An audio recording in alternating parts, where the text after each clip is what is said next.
welcome to the Partnership Publishing Podcast. Today we are joined with William Adams, our singer, songwriter and author of our children's picture books of the Leafy Wood collection. Welcome, William. Hello, Florence. Nice to see you again. It's lovely to meet with you again. For those that recognise William, he is our author of The Sleepy Bear of Leafy Wood, and he's back today to talk about this, the Buzzy Bee Who Came to Tea. Who came to tea? Yes, I am indeed. So for those again that can see here today, we're sharing a book, children's picture book, a beautiful, adorable size of the Buzzy Bee Who Came to Tea, and its fabulous internal illustrations and book, storybook, that is also a song. So without further ado, William, would you like to just introduce yourself a little and we can talk about where the idea came from for the Buzzy Bee? Okay, so you said my name's William, and I live in the not so sleepy seaside town of Weymouth, and It's beautiful. It is beautiful. I am a musician and a songwriter, and I'm now a children's musical storybook author. The Leafy Wood stories started with obviously the Sleepy Bear, and this is the Buzzy Bee. This is a next story to go with the Sleepy Bear, and it's a really happy song. Yeah, Sleepy Bear was a pretty happy song, but this is a really bouncy song. it truly is. For those that haven't listened to it either, I can vouch for that. And I think you also saw that in your performances, didn't you? It kind of really, the Buzzy Bee Who Came to Tea came alive. It is. I busk a lot. It's a seaside town's a good place as a musician to sit and busk and try ideas of songs, and this one particularly. If there's any children walking by, I start the Buzzy Bee Who Came to Tea, because it is quite a happy little sort of a start to the song, and it bounces off. Maybe we'll do a little bit in a minute. Yeah. And it catches children's ears straight away, and they dance past with their parents or come back and carry on dancing, as I've had happen quite a lot, which is lovely. It's really nice. And I wrote this last summer it was, and I was waiting for a gentleman to come and fix my front door. In fact, I was sat in my front garden. It was a morning. I thought he didn't know the address, so I thought I'd sit outside so I could keep an eye for him. And so I sat and practiced my guitar, and it was a lovely sunny morning, as I said. And I've got a little garden with a few flowers, and there were bees buzzing about. And I ended up with this song. I did not know this. Yeah, just a happy song. Yeah. And by the time he turned up to fix my door, the song was written. So that is the story of the Buzzy Bee Who Came to Tea. Wow. And it was just a fun. Do you want me to do a little bit of the song now? Is that yeah? So just for viewers and listeners, so was it the song that came first then? So you kind of came up with the lyrics, the tune. How does it work for you? I would say for 99% of them, they either start as a poem. Okay. This came as a song, or they come together and either play something and think, well, that's quite nice, and then start, I don't know, coming up with an idea of it. Maybe just try some lyrics to it. Maybe the song itself maybe conjures up a thought or a bit of a story, or as in one I wrote called The Cold North Wind. I wrote the poem first, and then probably had the song in my head before I actually started writing it. And they tend to come together. So the Buzzy Bee would have been Buzzy Bee who came to tea. We had honey, just him and me. We had cakes and a cup of tea, just him and me. A Buzzy Bee. I'm a big Jungle Book fan as well, so I thought that was a bit Jungle Book bookish as well. So he buzzed the song, I played along. when all the honey and cakes were gone. Time of joy, sweet summer long, just him and me, a Buzzy Bee. I thought, where do I go with that? Well, I sort of beat buzz around the garden. I thought, the flowers in the garden were smiling up at me. Thanks to the happy song of Mr. Buzzy Bee. Dandelions, buttercups, sweet lavender blue. Sure that if you'd come to tea, you'd be laughing, you'd be singing, you'd be buzzing too. So that's sort of how that would came along. It is such a skill. I honestly don't believe we would know where to start, hence why you are you. And I think that's genuinely what makes these books, and I say these, so again, for those that are listening, there are going to be more in this Leafy Wood collection. We're introducing you today to the Buzzy Bee Who Came to Tea. But there are going to be more in the Leafy Wood collection. And you can also see there is a map.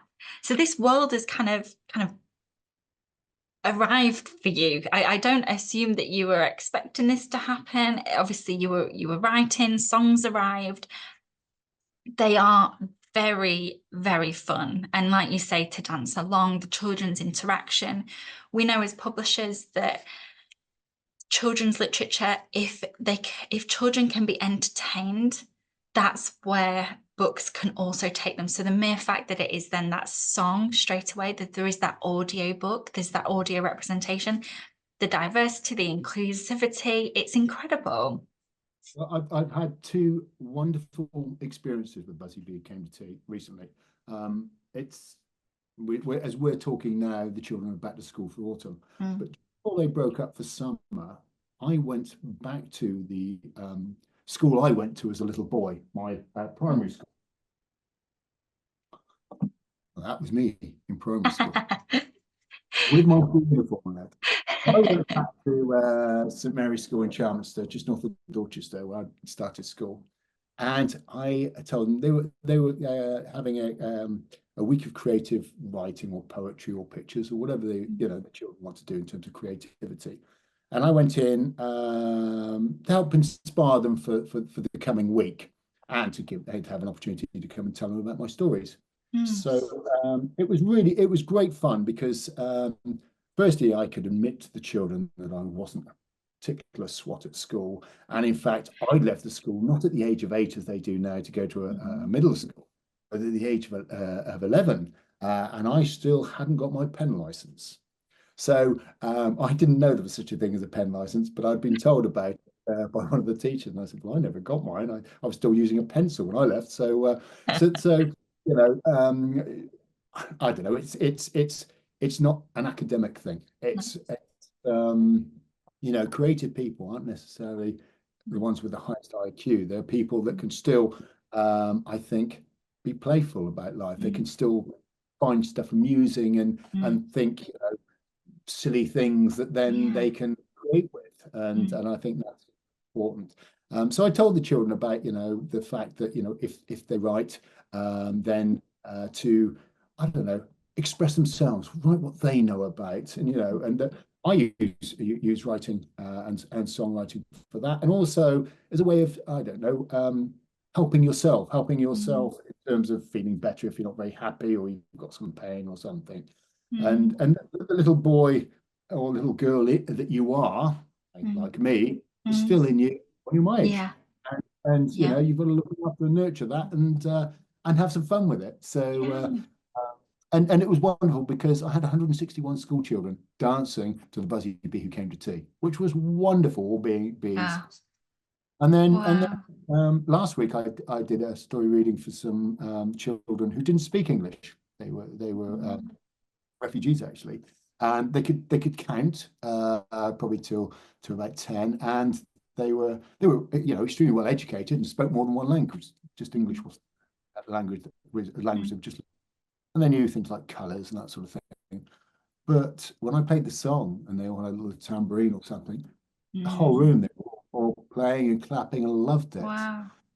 And I bumped into a few of the children out with their parents shopping when I was busking in the town a few days later. And they Yeah, came up with their little brother to introduce him, who then danced happily to the Buzzy Bee Came to Tea. So yeah, yes, it's a wonderful thing to be able to do. yeah. That is incredible. And it's right. You are right. It's that inspiration for children who might not fit that completely academic range, but music brings everyone together. I think Yes. we naturally have many conversation in the office about how we see books and stories as a piece of music. It is a universal language, and that's naturally, I've got goosebumps just as I'm speaking to you about it. It is something that, yeah, can just bring everyone together. And through your songs, your music, it's not just a song, it's accompanied by music, sound, love, laughter, joy. And the Buzzy Bee Who Came to Tea certainly brings that, like your first book, The Sleepy Bear of Leafy Wood did. And that kind of really started your journey. I guess from more of a deeper sense of, like you say, bringing that inner child, I guess, out. And there was that deeper level of meaning there. But ultimately, without that, we wouldn't have Leafy Wood. And so No. then there's these stories that are coming. You started this journey. We're talking about creativity and encouraging and inspiring not just children, adults as well. You've This journey is a joint journey with a gentleman called Noah Warnes, and he's the illustrator. So as much as you're bringing to life your stories in your music, Noah's bringing your stories to life through illustration. And I think, again, for those that can see this, the illustrations are just delightful. They are so vivid, vibrant. The colors are beautiful. I'm just going to flick through here a little, just so you can see some of the internal illustrations here. I mean, how cute. So cute. Buzzy Bee. Um, yeah, how have you found working with Noah? Oh, he's been brilliant, absolutely brilliant. I actually I met him through a friend of mine called Paul, who's a brilliant guitarist, and Paul plays the guitar on the series. I play the guitar as a songwriter, but Paul's a far better guitarist, and Paul plays on some of the adult music that I write, because I write sort of folk rock as well. Mm, He also plays on these songs, and Noah's a friend of his, and he introduced me. And the first thing we did together was actually called the Cold North Wind, and he illustrated that for me beautifully. So when it came to doing the Sleepy Bear of Leafy Wood and subsequently the Buzzy Bee, he was obviously the natural choice. mm, And I could sort of work really well with him because he'd come up with some beautiful illustrations as ideas, and I could say, "Oh, could he have, say, I mean, I think he did with B anyway, but could he have a mm, stripy jumper, or could he have a hat, and he'd just draw something beautiful to go with it, and it was lovely, and it's one of those sadly two rare occasions where I worked with him remotely. We'd never met. mm, We mm, telephone calls and stuff. So I'd actually never seen him, or it'd only mm. been telephone. And then when he actually came to Weymouth, because he now lives in Falmouth, although he grew up in Oh, Dorset. okay.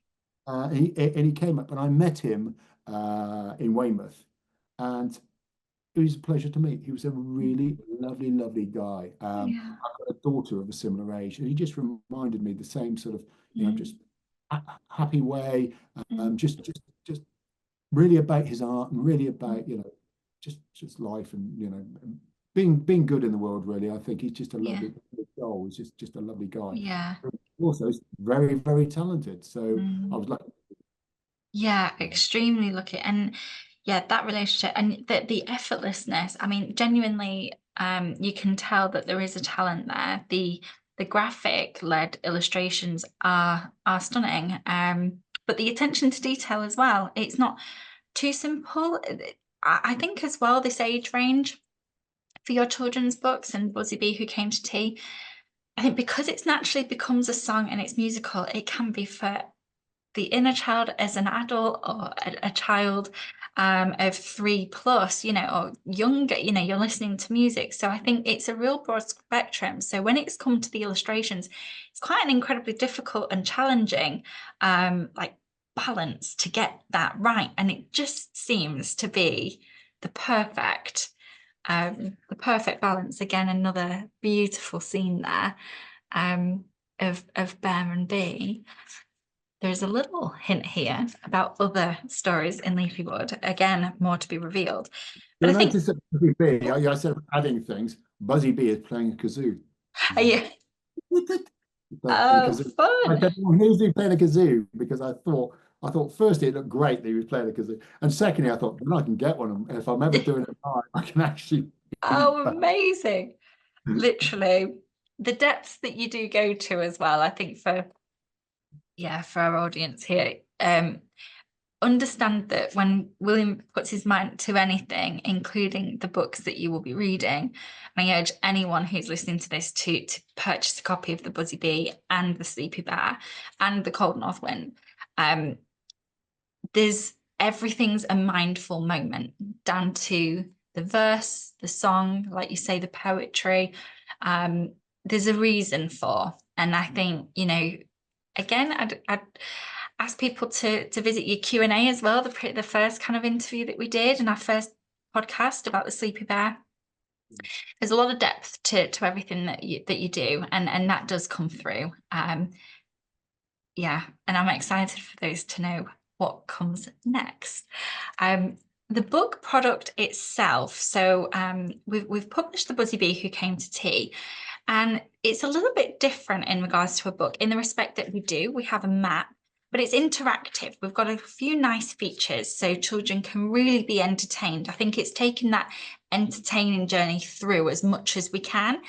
And so there are QR codes at the back of the book to be able to listen to the song. And there are also some beautiful colouring in pages. Again, those that can And see. you can make the book your own.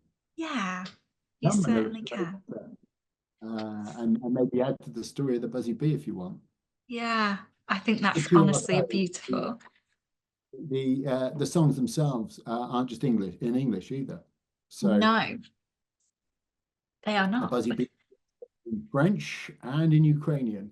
So Mm, but bears in English and French, and B was going to be in English and French. But it was coming up to Christmas when I was doing it, and I thought, with what's going on in the world, so yes. many places, not just Ukraine, but at the time I thought, because so many kids were dancing as soon as they heard it, I thought if I could get it done in Ukrainian and just get it up online, because I've met a few Ukrainian people in some of the journeys I've done, and I thought, well, if it makes somebody happy for a minute, it Mm, wouldn't be a bad thing to do. And the lady that recorded it did such a good job. She sang it really beautifully. So and the French one, same yeah. is a happy in French as well. So Yeah, yeah. yeah. It's honestly even not necessarily understanding or knowing the language. I think again because it's music, you can listen to it and you can totally fully appreciate it. And it's the same with the book. So there is also that French edition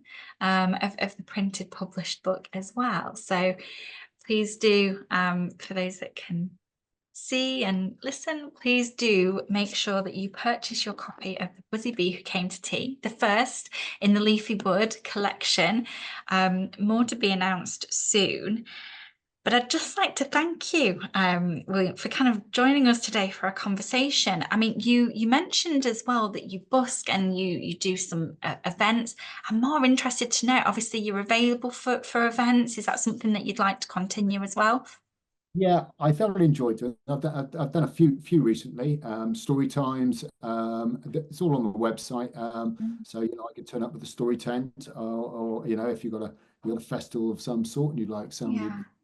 story reading and some songs for children, there's some pictures and some reviews of the ones I've done. The last Mm, one I did was in a lovely garden up the road in the grounds of Sandsford Castle, which is mm, on the coast here in Weymouth and Dorset. wow. And that was lovely because I find that I'll do a few songs, and then children will get up and sing their own songs, and all the children will do that, and I have colouring pages for them, so they can Yeah. sit, they listen to the songs and stories, and they might suggest other stories they want or songs they want to hear. So I've done a few of those, and I'm hoping to do more of those next year. At festivals and anywhere that people would like me to come and do them. So they can Yeah. contact the site, and I Yeah. can come along for story reading, Yeah. travel about. Yeah. Yeah. No, that honestly, it sounds amazing, and I truly believe that the adults, kids, parents, carers alike, you take something from a William Adams event, and we mentioned there as well schools. If you're listening, we are also available for William Adams to go into schools and deliver workshops. Again, it's so much more than just a storybook. It is music, entertainment at its finest. And no, please do contact us either through Partnership Publishing or magicmoonpublishing.com. But also follow William, follow his journey. And William does journey. You go all over the world. So to follow him, please visit the Sleepy Bear of Leafy Wood. That's correct, isn't it? .com. Is Yes, that right? .com. .com. Yeah. So visit his website, and also it's the same handle for all his social media as well. But yeah, William Adams, the Sleepy Bear of Leafy Wood. Make sure to follow William. Thank you. Yeah. Is there anything else that you'd like to share, maybe for aspiring authors, illustrators, writers, musicians, children? Is there maybe something that you kind of feel either they might be considering it or thinking about it? I think all I would say is it can be a very long journey, Yes. but it can also be a very enjoyable journey. I think you've got to, unless somebody's contracting you to do it, it's got to be because you want to do it. I've written these stories, but for me, I've written them for people I know, children in this case, and like the adult songs I write about people that I meet or experiences in my life. So I have no choice but to write songs and create songs. So I think if it's in you to do it, you'll Yeah. do it. And I think you've got to be open to, I don't know, sometimes tear it up and start again. I think one of the most wonderful pieces of classical music was Handel's Messiah. I mean, it's not something children are going to listen to, and maybe not the average young person listens to anymore. But Handel's Messiah is a wonderful work of art. And dear old Handel completed it and decided it was rubbish and tore it all up and chucked it in the bin. I did not know that. He was going to rewrite it, and he took it out from the bin one page at a time and realized actually what he'd written was perfect. And I think we need to sometimes stop and go back and think, well, what else could I do? But sometimes you'll find what naturally you come out with is you, and you then just have to have faith that and people like it, they won't, and it's easy to say. Certainly, if you're trying to make a living out of it, just well, they don't like it, they don't like it. But if you can be that way and be honest to yourself, then if you've got something special, then people will see it. Yeah. Oh, thank you. No, thank you for sharing that. Well, a pleasure as always. Thank you so, so much for your time today in this conversation. And we're looking forward to the next. And it's not going to be too far around the corner. So for those listening, please be sure to hop on and tune in our next podcast.